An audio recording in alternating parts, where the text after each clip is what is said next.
ভারপ্রাপ্ত চেয়ারম্যান জনাব তারেক রহমান, আপনাকে আমাদের অনুষ্ঠানে স্বাগত জানাই। ধন্যবাদ। আমাদের শুভেচ্ছা এবং কৃতজ্ঞতা জানবেন। ভাঙার ঘোষণা দিয়ে ধানমন্ডি 32 নম্বরে হামলা, তার আগেই আপনার সহকর্মী সহযোদ্ধাও আমরা এরকম বলতে পারি ভেরিফাইড ফেসবুক আইডি থেকে পোস্ট করেছিলেন, আজ রাতে বাংলাদেশে ফেসিবাদের তীর্থভূমি মুক্ত হবে। তারেক রহমান, বিএনপি তো আসলে আমাদের পিছনে লাগছে, হ্যাঁ, আমাদেরকে শত্রু বলা শুরু করছে। এবং কিভাবে দেখেন, আওয়ামী লীগের কোন সিনিয়র নেতা কোনোদিন আমাদের নাম ধরে কোনোদিন কিছু করে, আমাদের নামে মামলা দিচ্ছে, আমাদেরকে দেশ ছাড়া করছে, কিন্তু নাম ধরে এরকম করে কিন্তু আক্রমণ করে, ওনারা নাম ধরে আক্রমণ করা শুরু করছে। হ্যাঁ, এবং এটা তো আমাদের পেছনে লেলায় দাও, আমরা তো পার্সন, ব্যক্তি বলে কুতুব দাঁড়ায় গেছে সোশ্যাল মিডিয়ায় কিছু কুতুব, ওনারা কোথায় নিয়ে যেতে চান দেশকে আমরা জানি না। ওনারা জানবেন না কেন?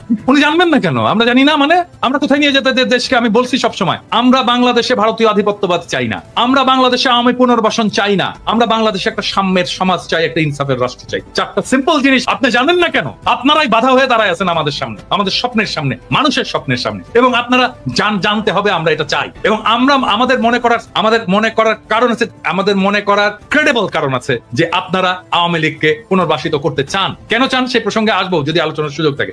2 নাম্বার, আপনারা ভারতের সাথে একটা নেগোসিয়েশন করেছেন, এটা আমাদের মনে করার ক্রেডিবল কারণ আছে। হ্যাঁ, এই জিনিসগুলোকে ক্লিয়ার করতে হবে আপনাদের কাছে।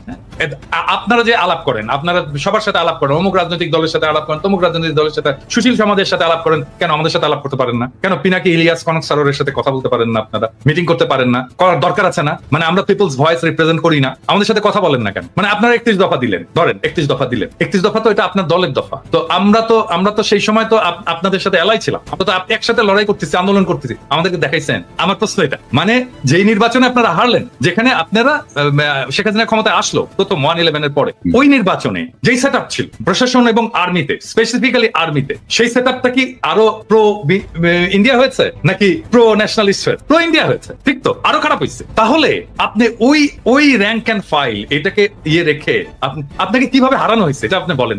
আপনাকে হারানো হয়েছে কি? খুবই কেয়ারফুলি ডিজাইন করা হয়েছে, কনস্টিটিউশন ডিজাইন করা হয়েছে, এবং এটা বিএনপিরাও স্বীকার করতে বাধ্য হবে, ওই নির্বাচনে কারচুপি হয়েছে। ওই নির্বাচনে এমন ভাবে কারচুপি করা হয়েছে যেন বিএনপি একটা লজ্জাজনক হার পায়, বিএনপি। হ্যাঁ, এবং এটা বিএনপিকে স্বীকার করতে হবে, আর স্বীকার যদি না করে তাহলে তো আমাদের বলার কিছু নাই, তাই না?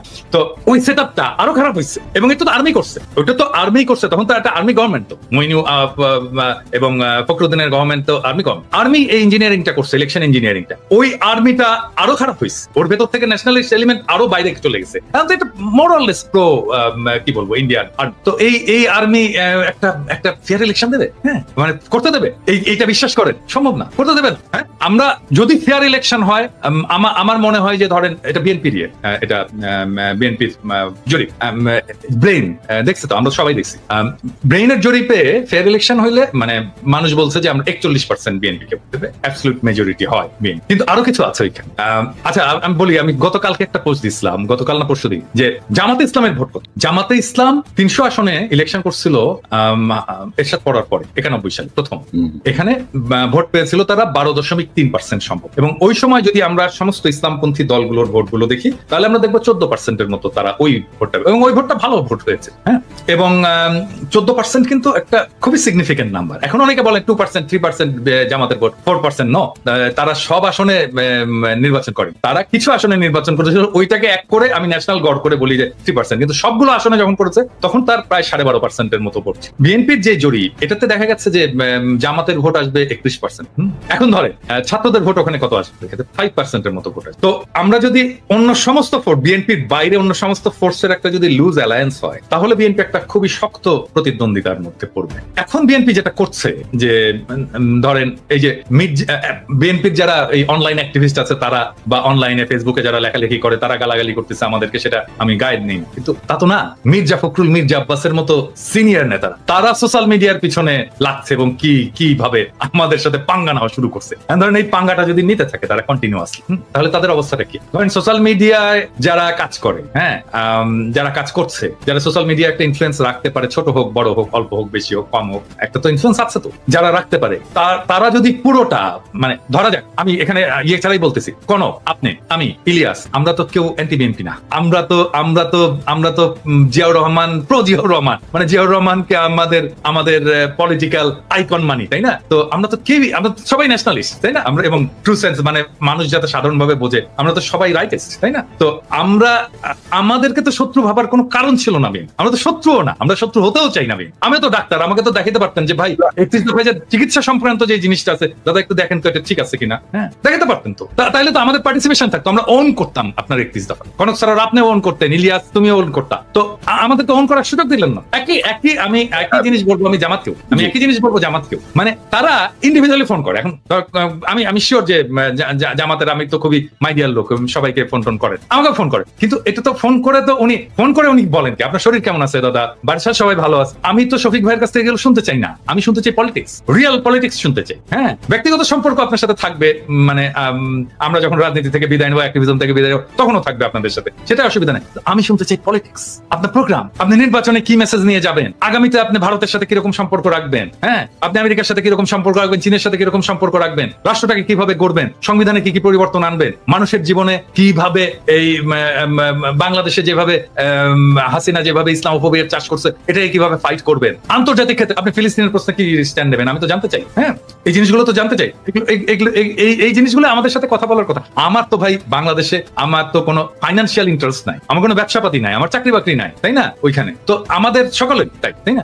আমাদের চাওয়া তো একটাই, বাংলাদেশের মানুষ ভালো থাকুক, দেশটা ভালো থাকুক, দেশটা প্রোটেক্টেড থাক, দেশের স্বাধীনতা সার্বভৌমত্ব প্রোটেক্টেড থাক। এটা আমরা ওনার যে হিস্ট্রি, ওনাকে দেখাতে হবে উনি কিভাবে ব্যাংকের মালিক হয়েছেন। এই জন্য না উনি আমাদের বিরুদ্ধে বলছেন, এটা প্রত্যেককেই দেখাতে হবে। মানে নির্বাচন আসুক, প্রত্যেকে নির্বাচনের যারা prominent candidate respective of Jamaat BNP যে দলই হোক না কেন, সেই দলের এমনকি এনসিপি ছাত্রদের দল, প্রত্যেককে দেখাতে হবে যে তুমি যে নির্বাচনের খরচটা করছো, তোমার যে সম্পদ, এই সম্পদের উৎসটা কোথায়। এবং সেই সময় বুঝছেন, মানে সেই সময় যদি কেউ দাওয়াত টাওয়াত দিত না, আমি কিন্তু হ্যাংলার মতো খাইতে যেতাম, কারণ ওই যে একবেলা খাবারের খরচ আমার কমবে। হ্যাঁ অনেকের ইয়েতে যেতাম, যে যেই খাবারের দাওয়াত দিত আমি যে খাইতাম। আমি যেহেতু প্রফেসর ইউনূসের সাথে কাজ করছি, সেই জন্য আমি জানি উনার ম্যানেজমেন্ট স্টাইলটা, উনি এটা করবেন না। হ্যাঁ উনি ওনার টিমকে এভাবেই ডিল করেন আর কি। আমি কিন্তু খুবই ঘনিষ্ঠভাবে কাজ করছি, অল্প সময় কিন্তু আমার আর্লি ক্যারিয়ারে খুবই ঘনিষ্ঠভাবে কাজ করছি। আমি ওনার পাশের রুমেই বসতাম, এবং গ্রামীণ ব্যাংকের যে স্বাস্থ্য কর্মসূচি সেটার আমি কোঅর্ডিনেটর ছিলাম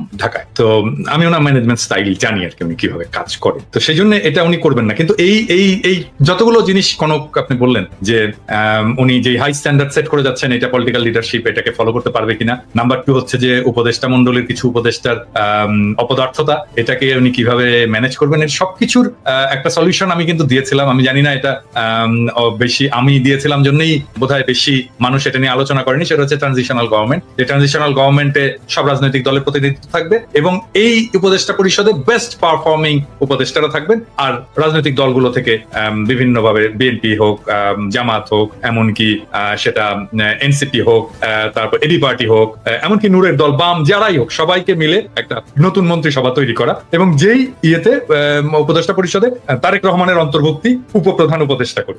এই ট্রানজিশনাল গভর্নমেন্টের ফর্মুলাটা যদি সবাই গ্রহণ করত, তাহলে আমাদের কিন্তু অনেক সমস্যার সমাধান হয়ে যেত। মানে ধরেন তখন তারেক রহমান প্রস্তুত হয়ে যেত, তার যে সিলসিলা, প্রফেসর ইউনূসের যে সিলসিলা, সেইটার সিলসিলাটা তারেক রহমান পরে বহন করতে পারতেন। ট্রেন্ড হতেন প্রফেসর ইউনূস কিভাবে রাষ্ট্র চালাচ্ছেন, কার সাথে কার কি সম্পর্ক, সেই সম্পর্কটাকে উনি ট্রান্সফার করে দিয়ে যেতে পারতেন তারেক রহমানের কাছে। এবং তারেক রহমানের ইমেজের যদি কোনো সময় আছে, কিছু প্রবলেম তো আছে, ইমেজের প্রবলেম আছে, সেটা তৈরি হোক অথবা সত্য হোক, সেই ইমেজটা ক্লিন আপ হয়ে যেত এই সময়ের মতো। ওনার নেতৃত্বের গুণাবলী বিকশিত হতো, এবং আমি অপদার্থ উপদেষ্টাদেরকে বের করে দিতে পারতাম। বিএনপিরও যারা মন্ত্রী হতে চায়, যারা ক্ষমতায় আসতে চায়, তারাও ক্ষমতার স্টেক পেলো, ভাগ পেলো। তারা ক্ষমতায় এসে তাদের কাজ দেখাতে পারলো যে তারা কেমন ইয়ে করবে। আবার আরেক দিক থেকে দায়টা কিন্তু পুরোপুরি প্রফেসর ইউনূসের, বিএনপি কে নিতে হচ্ছে না। কিন্তু যদি এটা ফেলও করে, তাহলে দায়টা প্রফেসর ইউনূসেরই থাকে। এইভাবে এই পুরো প্রবলেমটাকে সলভ করা যায়। এবং এটা যদি বিএনপি চায়, এটা আসলে মূল স্টেক তো এটা বিএনপি কে মানতে হবে। বিএনপি যদি চায় আমি এটাকে ফ্যাসিলিটেট করতে পারি অন্যান্য সব পার্টির সাথে, এমনকি প্রফেসর ইউনূসের সরকারের সাথে ফ্যাসিলিটেট করে এটাকে যেন রূপ দেওয়া যায়, সেই চেষ্টা আমি করতে পারি। বাইরের একজন লোক লাগে, আমি ভলান্টিয়ার করলাম, আমার চেয়ে অনেক যোগ্য লোক আছে, তারাও করতে পারে। কিন্তু যেহেতু আমি এটা আইডিয়াটা কনসিভ করেছিলাম, সেই জন্য আমি যদি এটার সাথে যুক্ত থাকি, আমি মনে হয় যে এটাকে ফ্যাসিলিটেট করতে পারবো। আমি সবাইকে সবার সুবিধাগুলো বুঝিয়ে দিতে পারবো। আমরা অনেকদিন আগে থেকেই বলে আসতেছি যে গ্লোবাল ইকোনমির সেন্টারটা শিফট হয়ে যাবে চায়নাতে, মানে আমাদের অঞ্চলে। এবং আমাদের প্রক্সিমিটির কারণে চায়নার এই গ্রোথ এবং এই গ্লোবাল ইকোনমির লিডারশিপের সুবিধা নিয়ে আমরা আমাদের অর্থনীতিকে নতুন করে গড়ে তুলতে পারি, এবং আমরা চীনের সাথে সাথে আমাদের গ্রোথটাকে অ্যাডভান্স করতে পারি। সেজন্য চীনের সাথে আমাদের খুবই ভালো একটা সম্পর্ক, অর্থনৈতিক, রাজনৈতিক, বাণিজ্যিক সম্পর্ক, সামাজিক সম্পর্ক, এবং পিপল টু পিপল যে সম্পর্ক, সেটাকে আমরা গড়ে তুলতে পারি। এবং সেজন্য আমি বাংলাদেশের তরুণদেরকে আজ থেকেই বলি যে, যেমন ধরেন আমাদের আগের জেনারেশন যেটা ভুল করেছে আর কি, সেটা হচ্ছে ইংরেজি না জানা। ইংরেজি থেকে দূরে থাকার কারণে আমরা গ্লোবাল কমিউনিটির সাথে সেভাবে মিশতে পারিনি। এবং এখন যে সুযোগটা আসছে, আমাদের চাইনিজ জানতে হবে, মানে আমাদের না জানলেও চলবে চাইনিজ, কিন্তু আমাদের পরের যারা প্রজন্ম তাদেরকে চাইনিজ জানতে হবে, ম্যান্ডারিন জানতে হবে, ভালো চাইনিজ জানতে হবে, যদি আমাদের সত্যিকার অর্থেই এই ইকোনমিক গ্রোথের সাথে আমাদেরকে এক পার যেতে হয়। এটা হচ্ছে নাম্বার 1 ইস্যু। নাম্বার 2 ইস্যু হচ্ছে যে পৃথিবী আর আগের হিসাবে তো আর চলবে না, মানে ধরেন এই 70 দশকের আগের হিসাবে চলবে না। এখন গ্লোবাল ইকোনমি এবং পলিটিক্স এর সেন্টার অনেকগুলো জায়গায় হবে। আমেরিকার অর্থনৈতিক কর্তৃত্ব কমবে, কিন্তু স্টিল তার পলিটিক্যাল কর্তৃত্বটা থাকবে গ্লোবালি। আমাদের আমেরিকার সাথে একটা সম্পর্ক রাখতে হবে লং টার্মে, এবং সেটা কিভাবে রাখা যায় সেটা নিয়ে আমি একটা ভিডিও করেছি, যে কৃষিভিত্তিক যে সমস্ত রাজ্যগুলো আছে তার সাথে আমাদের বাণিজ্য বাড়ানো, এবং এটা যদি বাড়ে তাহলে আমাদের ট্যারিফ এমনিতেই কমবে। হ্যাঁ, আমি তখনও জানতাম না যে ট্যারিফ ইম্পোজ হচ্ছে। তো এটা যেদিন ট্যারিফ ইম্পোজ হলো তার 2 দিন আগে বোধহয় আমি করেছিলাম। তো আমাদের যদি আমদানি বাড়ে আমেরিকা থেকে, আমাদের ট্যারিফ রেসিপ্রোকাল ট্যারিফ এমনিতেই কমে যায়। এটা নাম্বার 1। আর নাম্বার 2 হচ্ছে যে